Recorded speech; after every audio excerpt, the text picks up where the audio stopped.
Hello friends, good morning সবাইকে। কেমন আছো তোমরা সবাই? আশা করছি সবাই ভালোই আছো। তো একটু ছাদে এসেছি, ফুল তুলতে হবে, কিছু ফুল তুলতে হবে। আজকে না পুজোর জন্য ফুল নেই খুব একটা, তাই দেখি কতটা ফুল ফুটেছে গাছে। ফুলগুলো তুলে বাসায় নিয়ে যাব। দেখো রোদের অবস্থা, মনে হচ্ছে সূর্যি মামা আমাদের উপর ভীষণ রাগ করেছে, সেজন্য এত বেশি তার রোদ, মানে সূর্যের যতটা তেজ আছে সবগুলো এসে আমাদের উপর দিয়ে দিচ্ছে, এমন একটা অবস্থা।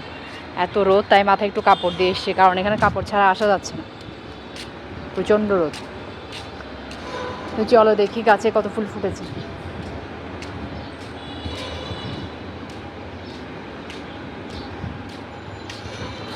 এই দেখো এখানে গাছ ভর্তি নয়নতারা হয়েছে, এখান থেকে কিছু তুলে নেব।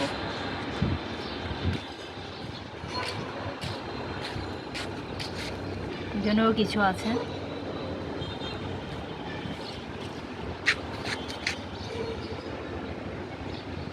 দেখছো কত গাঁদা ফুল। আসলে গাঁদা ফুলগুলি কী হয়েছে, এগুলো আমার ছোটো বোনের শাশুড়ি ওখান থেকে গ্রাম থেকে পাঠায় গাঁদা ফুল। তো কী হয়েছে বলি, ওগুলো পুজোতে দেওয়ার পরে গাছগুলো, ওই ফুলগুলো আর কি এখানে ফেলা হয়েছিল। তো ওখান থেকে অনেকগুলো চারা বেরিয়েছে, আর ওখান থেকে বেশ কিছু ফুল এখন ফুটেছে। ভালোই হয়েছে, পুজোর জন্য কাজে লাগবে, কারণ সব কিছুর যা দাম। তো ফ্রেন্ডস, ফুলগুলো তুলে নিই, তোমার সাথে পরে কথা হবে। এখন প্রায় 8টার মতো বেজে গেছে। মেয়েকে সকালে স্কুলে পাঠিয়ে দিয়ে সকালে কিছু টুকটাক কাজ করে নিয়েছি, করে আমি চা খেয়েছি। চা খেয়ে এখন ফুল তুলতে এসেছি। ফুলগুলো তুলে নিয়ে গিয়ে ঘরে কিছু কাজ করতে হবে, কারণ গরম বেশি পড়েছে। তো গরম থেকে বাঁচার জন্য যে জিনিসগুলো আমরা ইউজ করি সেগুলো একটু ময়লা হয়েছে, তো এগুলো একটু পরিষ্কার করতে হবে। ফুলগুলো তুলে নিয়ে বাসায় যাই, পুরো ভিডিওতে সাথে থাকবে, আশা করি ভালো লাগবে। যা রোদ বেশিক্ষণ থাকা যায়নি, পুরো ঘেমে অবস্থা খারাপ থাকবে। এখন বাসায় চলে আসছে।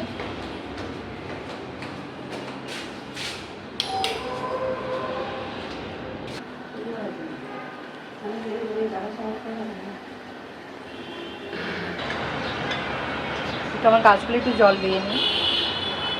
ছাদ থেকে এসছি, এত প্রচণ্ড গরম, ওখানে গাছে যতই পানি দেওয়া হচ্ছে না কেন মনে হচ্ছে পানিগুলো এখনই শুকিয়ে যাচ্ছে, এমন একটা অবস্থা। তো ঘরের গাছগুলো অবশ্য অতটা শুকায় না, তারপরেও এগুলোকে পানি দিতে হয়, কারণ পানি না দিলে আবার এগুলোও মরে যায়। তো তার জন্য একটু পানি দিয়ে দিচ্ছি।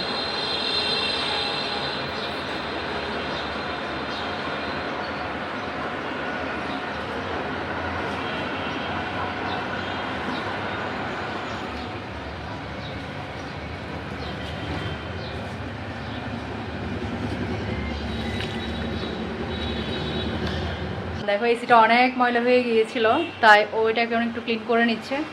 যে এসির ভিতরে এগুলো এখন পরিষ্কার করে নিয়েছে বাথরুম থেকে, এখন এটা লাগিয়ে দিচ্ছে। হয়েছে গাছ একটা লাগানো হয়েছে না, এটা গরম যা পড়েছে এখানে, এসির হাওয়াটাও ঠান্ডা করতে পারছে না, এতটাই গরম। দুপুরবেলা মনে হয় যেন ঘরের মধ্যে একদম আগুন পড়ছে, এরকম একটা গরম। তো তার জন্য কখন লোক ডাকবো, ও বলছে ও নিজেই করে নেবে, কারণ এসে সার্ভিসিংয়ের লোক ডাকলে আবার সে আস্তে আস্তে একদিন দুদিন ফেলে দেবে। তার জন্য আমরা প্রাইমারি নিজেরাই ক্লিন করে নিলাম।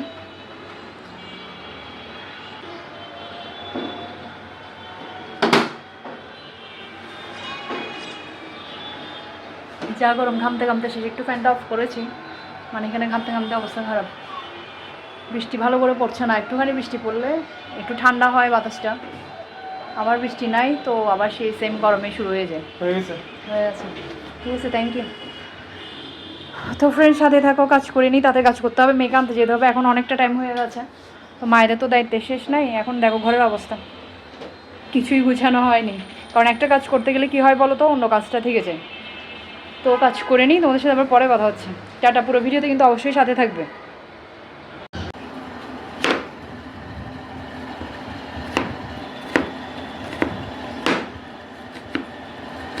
আর এদিকে রান্নাবান্নাও শুরু হয়ে গেছে। এখানে এক চুলায় ভাত বসানো হয়েছে, আর এখানে হচ্ছে মসুরের ডাল।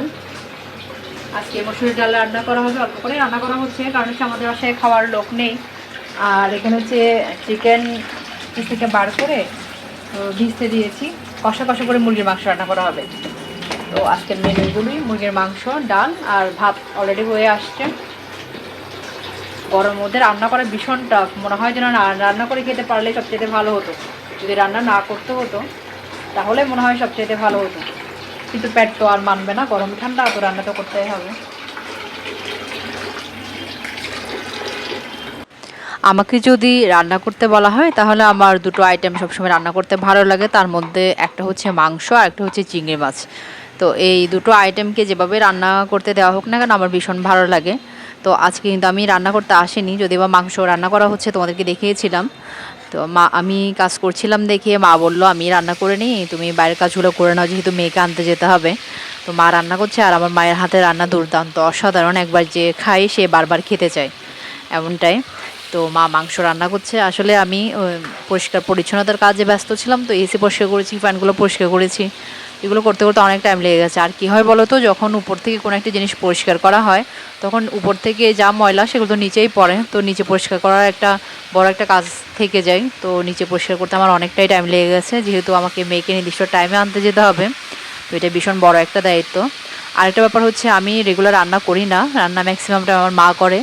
যেদিন আমার মন চেয়ে ভালো লাগে বা আমার কোনো সমস্যা হয় ওই দিনেই রান্না করতে যাই। তবে আজকে মাংসটা আমার রান্না করার ইচ্ছে ছিল, সেই জন্য আমি রান্না করে গিয়েছিলাম, কিন্তু ঘরের অন্য কাজগুলো করতে করতে কী হলো, রান্নাটা করতে পারলাম না। তো মা কীভাবে রান্না করছে তোমরা দেখো, যারা রান্না তো সবাই পারে এখন, কারণ ইউটিউব থেকে দেখেও সবাই শিখে নেয়। তবে অনেকে তো নতুন রাঁধুনি আছে, যেমন মনে করো প্রয়োজন ছাড়া রান্না করে না বা নতুন করে রান্না শিখছে, তো মার মাংস রান্নাটার সিস্টেমটা দেখলে তোমরা নিজেরাও শিখে নিতে পারবে। দারুণ করে রান্না করেছে। তো মাকে বলেছিলাম কষা করে মাংস রান্না করতে, কারণ যা গরম পড়েছে তো কোনো খাবার মুখের টেস্টটা আনতে পারে না। তার জন্য বিভিন্ন কিছু ট্রাই করা হয়, অনেক সময় ডাল দিয়ে ভাজি দিয়েও ভাত খেয়ে দেখেছি। অবশ্যই এখন লেবু দিয়ে খেলেই সবচেয়ে ভালো লাগে, ডালের সাথে লেবু, তার সাথে ডিম ভাজি পাঁপড়, এগুলোই ভালো লাগে। তো মাকে বলেছিলাম যে একদম টেস্টি টেস্টি করে ভুনা করে আর কি চিকেনটা রান্না করতে। তো মা সেভাবে রান্না করছে। মাংসটা প্রথমে ভাজা করে নিয়েছিল, তারপর কষা করে রান্না করবে। তো পুরো ভিডিওটা তোমাদের কেমন লাগলো অবশ্যই কমেন্টে জানিও। যদি ভালো লাগে তো লাইক কমেন্ট শেয়ার করো। যারা ইউটিউব থেকে আমার ভিডিও দেখো তারা প্লিজ একটু আমার চ্যানেলকে সাবস্ক্রাইব করে দিও। আর যারা ফেসবুক থেকে দেখো তারা একটু ফলো করে আমার সাথে থাকবে। পুরো ভিডিওটা কেমন লাগলো অবশ্যই কমেন্টে জানাতে ভুলো না। খুব তাড়াতাড়ি নতুন একটা ভিডিওতে আবার দেখা হচ্ছে। ততক্ষণ পর্যন্ত সবাই ভালো থেকো, সুস্থ থেকো, সাবধানে থেকো, আর অবশ্যই আমার সাথে থেকো। টাটা।